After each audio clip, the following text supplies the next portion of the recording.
is going blind as scary as you think it is whenever you have most of your vision? Because I feel like you kind of just touched on it, like you've lost more vision, but you said life is easier now. And Angie, you said that you've had a harder time when Andy was around the 30 degrees. Do you think like that process of just going through it, grieving and daily exposure, just kind of getting used to it, is that just what's necessary? That doing your time, just putting in the time to accept it, or like what? How has it been? It's just like super good question. Yeah, like I would say, if anything, that's probably the best question like ever. But yeah, I think it's up and down through it all. I mean, there's a point where we were in the pool yesterday and the bee flew. Remember the bee thing you saw? And you were like, huh, like deer in headlights, something's going to eat you. And I didn't even know it was there. It's a wasp. So there's a wasp. So, there's ignorance in like not seeing very much. I feel like as you progress, like I do feel like the first part was hardest.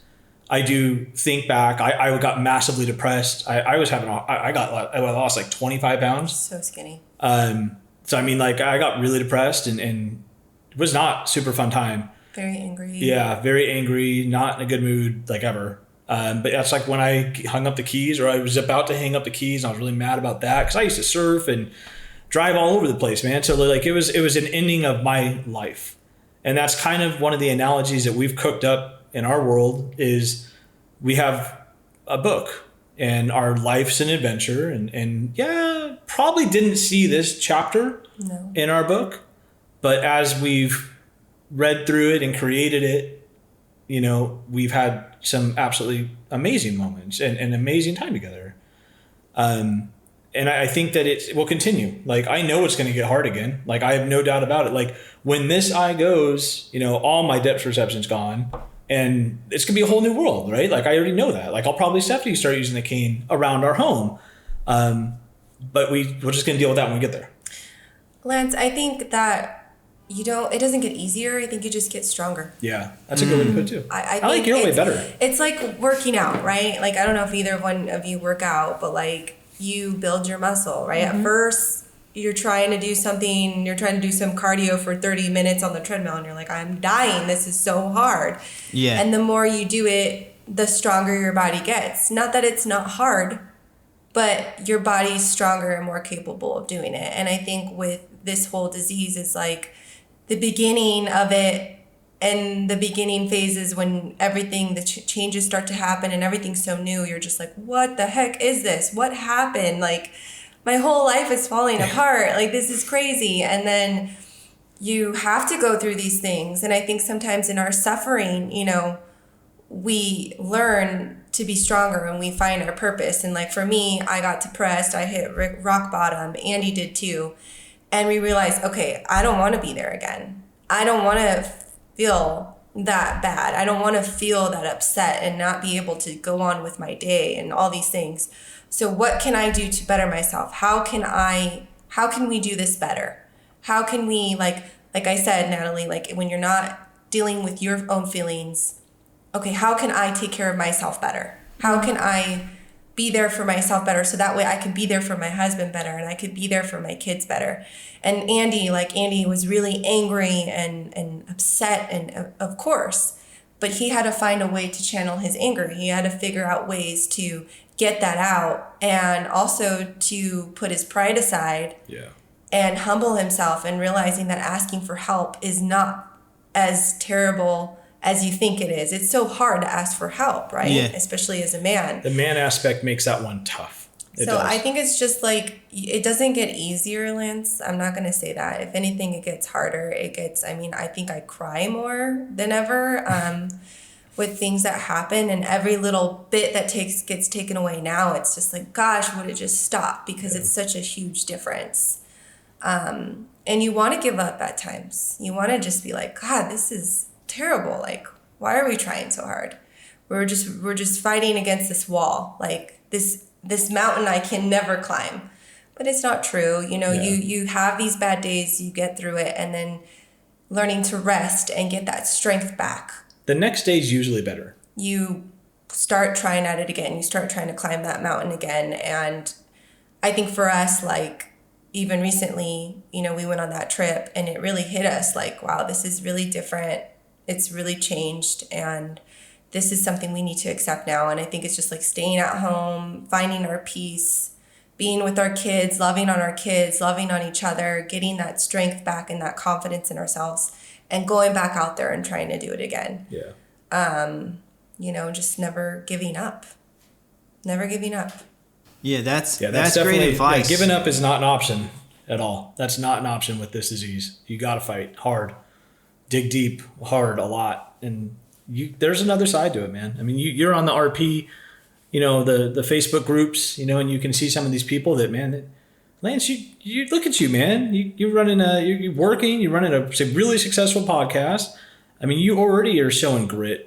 You're gonna be fine. Yeah. You'll take it. You'll own it. I mean, it's going to be challenging and hard, but I mean, you guys seem like strong people and a strong relationship, and it's only going to get better.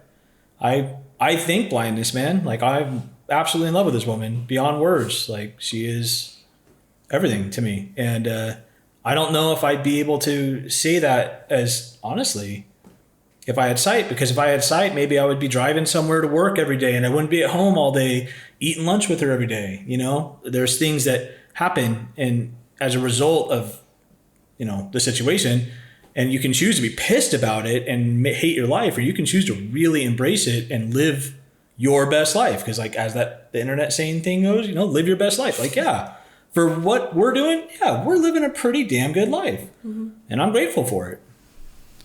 Yeah, it pumps me up to hear, you know, from, you know, someone else. And that's the whole point, you know, of having my podcast, is selfishly I can kind of pick these conversations out. Oh, I want to learn about this. Come on, and I'll get to hear, you know, just straight up ask. But I want, like, when you were telling me that story, both of your stories and perspectives, you know, it's me able to kind of forecast what's coming. Mm. And that's something that I try not to think about sometimes.